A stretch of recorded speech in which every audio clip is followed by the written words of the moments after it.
pemirsa, bagaimana kabar Anda hari ini? NTMC Redaksi kembali hadir bersama saya, Bribtu Rizka. Untuk mengawali jumpa kita kali ini, tim redaksi sudah menyiapkan 5 berita utama dengan sejumlah informasi yang aktual dan terpercaya yang akan kami sajikan untuk Anda.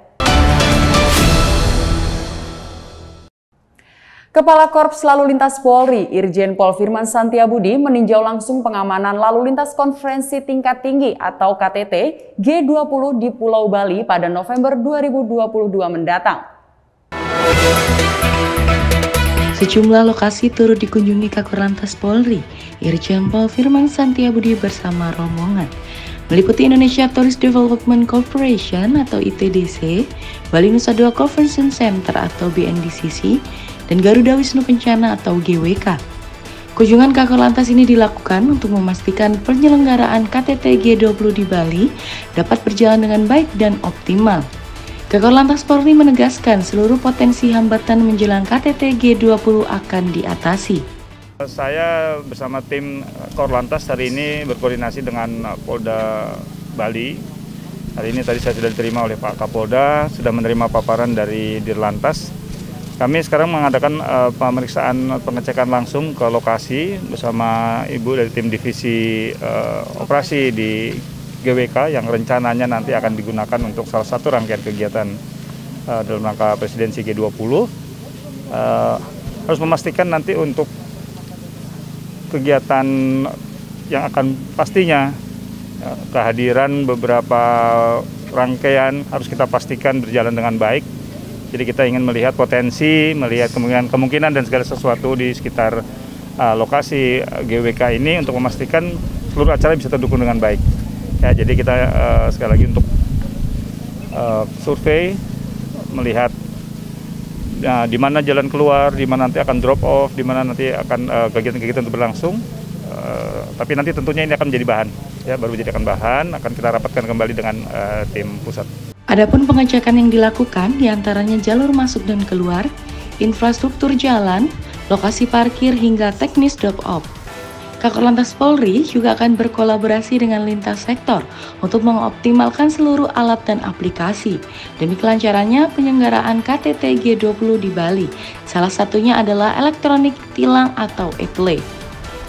Irjen Pol Firman Santiabudi berharap penyelenggaraan KTT G20 di Indonesia menjadi sebuah sinyal kepada seluruh dunia bahwa Indonesia merupakan destinasi wisata yang aman dan nyaman bagi wisatawan asing. Dalam kunjungannya kali ini, Kakor Lantas didampingi Direktur Utama Jasara Harja, Rifan A. Purwantono, Dirgakum Korlantas Polri Brigjen Pol Aan Suhanan, Kapak Ops dan Direktur Operasional Jasara Harja, Dewi Aryani Susana. Dari Bali, Tim Liputan NTMC Polri. Kasubdit Penindakan dan Pelanggaran Korlantas Polri, Kombes Pol Imade Agus Prasetya mengungkapkan hasil evaluasi sosialisasi ETLE di jalan tol yang telah dilakukan mulai 1 Maret hingga 31 Maret 2022 lalu sangat efektif menekan angka fatalitas. Menurutnya hingga saat ini sudah terpasang 14 kamera speed dan 7 kamera untuk menindak overloading terkait dengan weight in motion atau WIM dengan ETLE. Sistem tilang elektronik atau ETLE di jalan tol mulai diterapkan 1 April 2022. Kasubdit Penindakan dan Pelanggaran Korlantas Polri, Kombes Pol Imade Agus Prasetya mengungkapkan hasil evaluasi sosialisasi ETLE di jalan tol yang telah dilakukan mulai 1 Maret hingga 31 Maret 2022 lalu sangat efektif menekan angka fatalitas. Menurutnya, sebagaimana diketahui, fatalitas di jalan tol sangat tinggi dibandingkan fatalitas di luar non-tol. Sehingga Korlantas Polri berkolaborasi dengan instansi dan pengelola tol menerapkan ETLE di jalan tol. Sudah tergelar dengan baik sebanyak 14 kamera speed cam dan 7 kamera untuk menindak overload terkait dengan integrasi weight in motion dengan ETLE. Kemudian hasil sosialisasi ini sangat efektif sekali. Dari tanggal 1 Maret, 31 Maret, ini sudah kita evaluasi, jadi sangat efektif diberlakukannya ETLE itu untuk menekan fatalitas. Kombes Pol Imade Prasetya mengatakan, Dua pelanggaran yang akan ditindak dalam etle di jalan tol yaitu pelanggaran kendaraan over dimension dan overloading atau odol, serta penindakan batas kecepatan di jalan tol atau overspeed. Kasubdit Dagger juga menjelaskan hingga saat ini sudah terpasang 14 kamera speed dan 7 kamera untuk menindak overloading terkait dengan wake in mention atau WIM dengan etle. Sistem penegakan hukum elektronik ini berbasis digital. Kamera cerdas akan menangkap jenis-jenis pelanggaran yang ada di jalan tol. Oleh sebab itu, Kombes Pol Made menyatakan bahwa penindakan hukum untuk pelanggar yang tertangkap kamera e-tilang tidak akan pandang bulu. Dari Jakarta, Tim Liputan NTMC Polri. Selama 3 hari per tanggal 1 April 2022 hingga 3 April 2022, penerapan tilang elektronik atau etle tercatat berhasil mengcapture 14.327 pelanggaran batas kecepatan di 14 ruas jalan tol. Kakor-Lantas Polri, Irjen Pol Firman Santiabudi, dalam konferensi pers terkait implementasi penerapan etle di jalan tol menyebut, terhitung sampai dengan tanggal 3 April 2022 lalu, melalui kamera WIM berhasil mengcapture pelanggaran batas muatan total sebanyak 1.479. Di antaranya tol DKI Jakarta sebanyak 720 dan tol Trans Jawa, Jawa Tengah sebanyak 759. Secara umum, terjadi penurunan pelanggaran batas muatan untuk ruas tol DKI Jakarta hari pertama sebanyak 148, di hari kedua 571, di hari ketiga 1 pelanggaran batas muatan.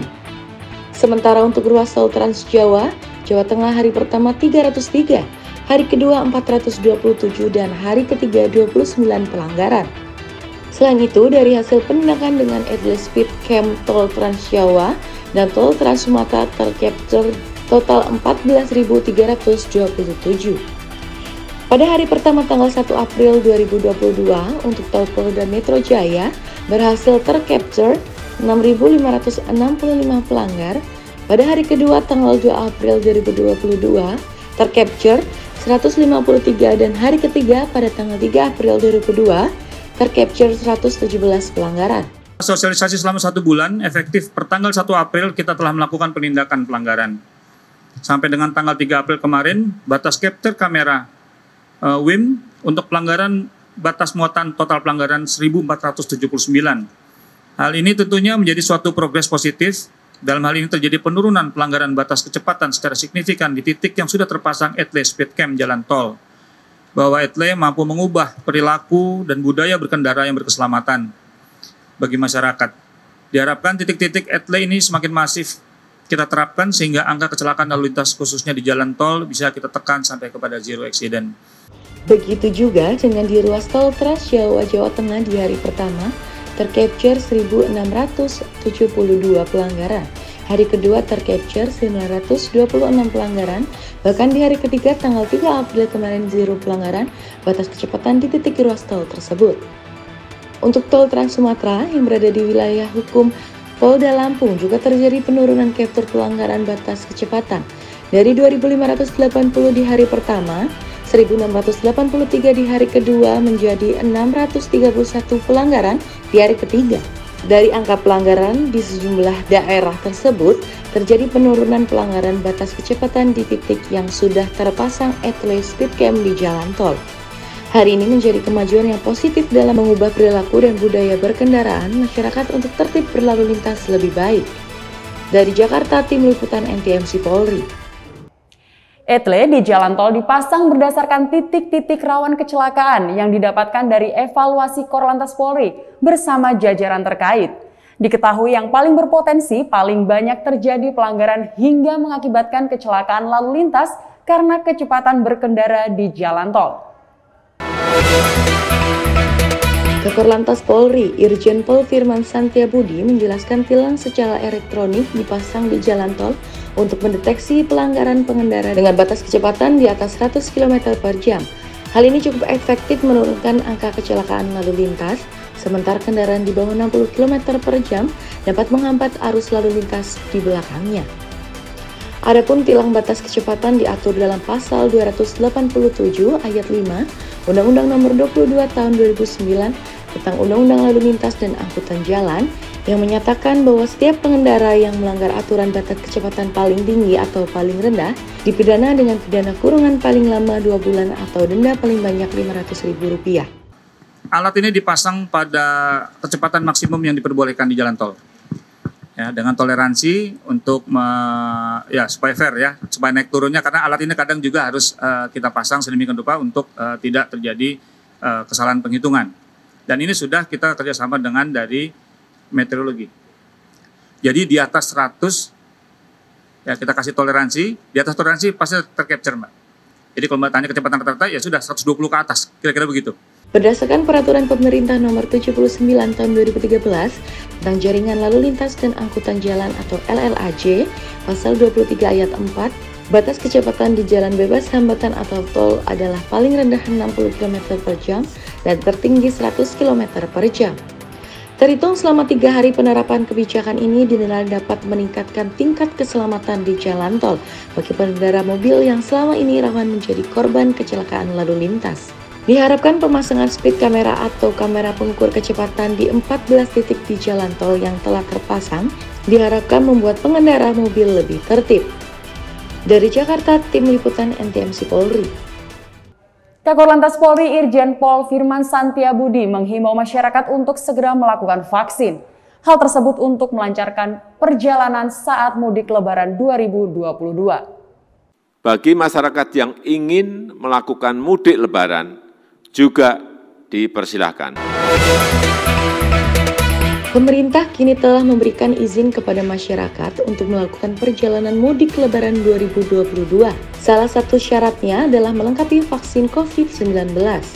Kakor Lantas Polri, Irjen Pol Firman Santiabudi, mengimbau masyarakat untuk segera melakukan vaksin. Kakor Lantas juga berupaya untuk tidak melakukan penyekatan selama arus mudik dan balik Lebaran 2022. Namun, pihaknya lebih menyiapkan skema lalu lintas untuk mengantisipasi kepadatan kendaraan seperti kontraflow hingga one way. Yang pertama, tetap himbauan kami kepada seluruh masyarakat yang akan pulang adalah di booster untuk kepentingan kita bersama.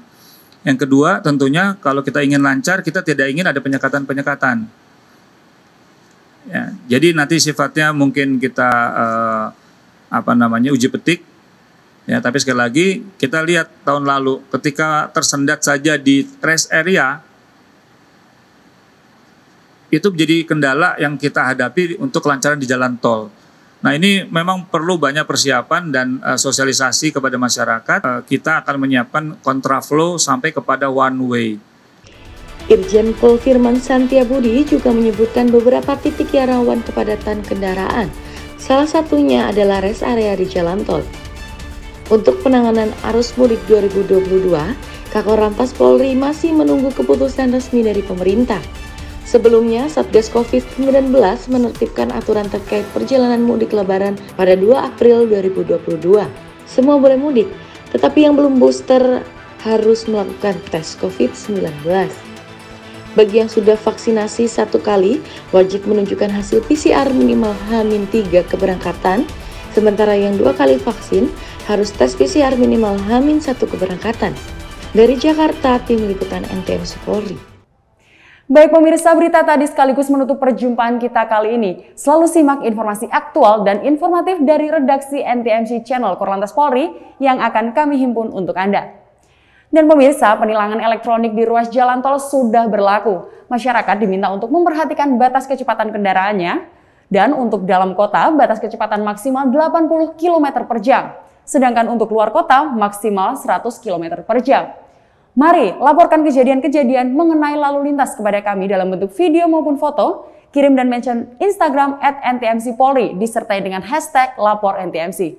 Untuk informasi lalu lintas terkini, kami pun siap melayani Anda di 1500669 atau melalui SMS Center di 9119. Saya Bribtu Rizka, stop pelanggaran, stop kecelakaan, keselamatan untuk kemanusiaan, Indonesia tertib dan salam presisi.